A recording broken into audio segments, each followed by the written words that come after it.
कभी आप 5 इंच ऊंची एड़ी वाली जूती पहनकर चलें? ये सवाल मर्दों से लग पता जाएगा, कोशिश करके देख लें। ये बाकायदा एक आर्ट है। अगर जुल्म है तो सवाल पूछा जा सकता है कि डिमांड है किसकी, मर्दों की या ख़वातीन की।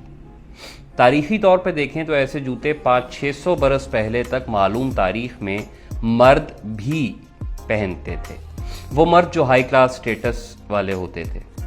एड़ी अब हर वक्त फैशन में है। ये एक नॉर्मल बात बन चुकी है कि फंक्शन में तैयार होकर अगर कोई औरत आएगी तो उसने हील पहनी ही होगी। फिल्म में कामयाब बिजनेस वुमेन एड़ी पहनकर टकटकाती हुई दफ्तर में घूम रही होगी।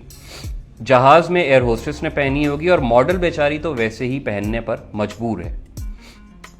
औरतों के नसीब में एड़ी मुस्तकिल उस वक्त बंधी जब ये नजरिया पेश किया गया कि ऐसे जूतों में खवातीन की चाल ज्यादा दिलकश लगती है।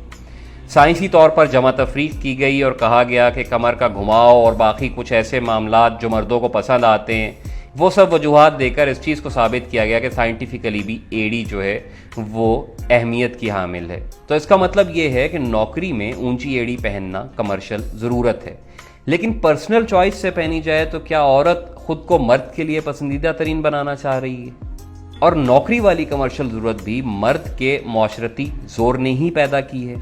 देखें, इसमें तो कोई शक नहीं कि मर्द के आइडियल तसव्वुर में ढलने के लिए कई 100 बरस से औरत अपने जिस्म और जहन से जंग कर रही है या उससे जंग करवाई जा रही है। कभी पुराने चीन में खूबसूरत लगने के लिए उसे बचपन से ऐसे जूते पहनाए गए जो उसके पाँव छोटे समोसों जैसे बना देते थे। कभी नए यूरोप में उसे कहा गया कि मोटे होंठ खूबसूरत लगते हैं और बोटॉक्स के इंजेक्शन धड़ाधड़ बेचे गए। कभी गोरा रंग बेचा गया, कभी दिलकश आंखों के लिए हजारों का मेकअप फरोख्त हुआ और मुकाबले में आज तक मर्द खुद में क्या कॉस्मेटिक तब्दीली लाए? लिबास, सिर्फ लिबास, जिसमें ना जिस्म की कुदरती शक्ल से लड़ाई है और ना जहन को समझ ना आने वाली कोई पेचीदगी। एक मामला और भी है, खुद औरत क्या चाहती है।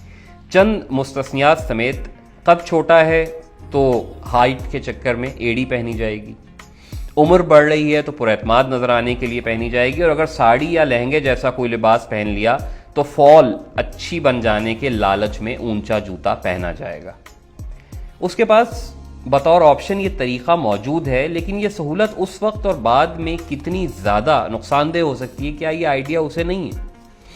ये एक नॉर्मल बात क्यों नहीं हो सकती कि फंक्शन में तैयार होकर अगर कोई औरत आए तो उसने जॉगर्स पहने हो या कोई इंतहाई आरामदेह मुकम्मल ग्रिप वाला जूता हो जो उसे थकाए ना, जो उसकी टांगों को अकड़ाए ना, जो कमर का बेड़ा गर्क ना करे, जो स्ट्रक्चर की हड्डियों को तबाह ना करे? ऐसा क्यों नहीं हो सकता? साड़ी के नीचे जॉगर्स क्यों नहीं पहने जा सकते? अगर वो किसी दफ्तर में है तो आम कपड़ों के साथ बजाय सख्त कोलापुरी या बिल्कुल फ्लैट जूतों के ढंग का नरम सोल वाला जूता मोटी जुराबों के साथ क्यों नहीं पहना जा सकता? और अगर वो जहाज पर कैबिन क्रू है तो वो मर्दों जैसे बूट क्यों नहीं पहन सकती? ये सब सोचने की वजह 3 थी। पहली ये कि मेरा भाई फ्लाइट स्टीवर्ड की नौकरी करता था, और दूसरी ये कि छोटे कद का एहसास कमतरी मुझे शुरू से है, और तीसरी ये कि यूक्रेन की एक एयर होस्टेस ने अपनी कंपनी के सामने हील वाले जूते ना पहनने का मामला उठाया। एयरलाइन कंपनी वालों ने यूं किया कि अमले से पूछा खवातीन से कि आप बताइए आपको क्या लिबास फिजिबल है, तो वो पता लगा कि सभी खवातीन जो थीं वो अपने स्कर्ट की फिटिंग और अपने ऊंची हील वाले जूतों से तंग थीं, उन्हें एक्स्ट्राऑर्डिनरी थकन होती थी। अब इन 3 चीज़ों को जोड़ कर देखते हैं। जब मैं बड़ा हुआ तो दोस्त यार जो थे वो सारे मुझसे लंबे थे, एक आधा ही बराबर होगा। अपने 5 फुट 7 इंच कद को मजीद बढ़ाने के लिए मैं लॉन्ग बूट्स पहना करता था। 1.5-2 इंच की एड़ी बाहर होती थी और 1-1.5 इंच का नरम पतावा अंदर। कुल मिला के हाइट में कम से कम 3 इंच का फर्क उससे पड़ जाया करता था। वो जूते कैंट में एक दुकानदार बनाते थे और बड़ी मामूली रकम के एवज वो टखनों से काफ़ी ऊपर तक आते थे और जिप से दोनों साइडें पैर को मुकम्मल तौर पर जकड़ लेती थी। आरामदेह थे, चलते भी बहुत थे, लेकिन 1.5-2 साल बाद कुछ मसले शुरू हो गए। कमर से लेकर मुकम्मल टांगों का दर्द और घुटने से नीचे जिल्द की एलर्जी। नतीजा यही निकला कि जूते में गड़बड़ है, छोड़ दिए। 2-3 साल बाद चीज़ें ठीक हो गई, लेकिन ऊंचे जूते पहनकर चलना अलग से एक मुस्तकिल तकलीफ होती थी जो मुझे अब तक याद है। छोटे भाई का यह था कि जब भी वो किसी लंबी फ्लाइट से आता शदीद थका हुआ होता, फिर उसकी एड़ी में मुस्तकिल दर्द रहने लग गया। हालांकि मर्द स्टाफ के जूते नॉर्मल विंग टिप जूते होते हैं, लेकिन उसके पैर उनमें भी सूज जाते थे।